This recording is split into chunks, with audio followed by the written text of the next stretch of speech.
呢啲題目咧就好簡單嘅，其實主要咧你都要睇清楚佢講係咩 market 先。佢咧呢度就話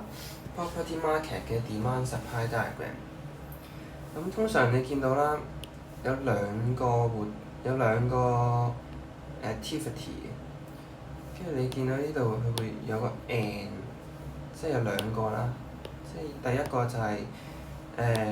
增加個印花稅俾啲買家，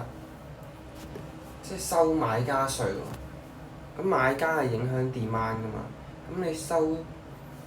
你多啲稅，咁你咪唔想買咁多，因為你個 marginal benefit 低咗嘛，即係原本喺呢度，可能你願意俾咁多價錢去買嘅，但係而家收你稅，你要俾多咗錢，咁你而家就冇咁想買啦。所以而家喺呢個 unit，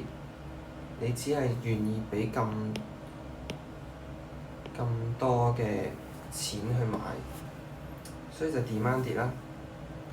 咁咧佢就另一個活動咧，另一個行動咧就係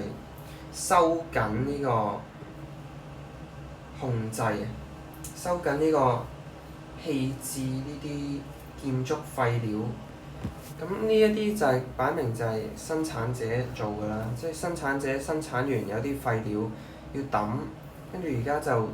規定嚴格咗啦個規定，即係可能要俾多啲錢去抌呢啲廢料啦，咁你個生產成本咪會增加咯，所以你個 supply 都會跌咯。所以你睇翻個焦點，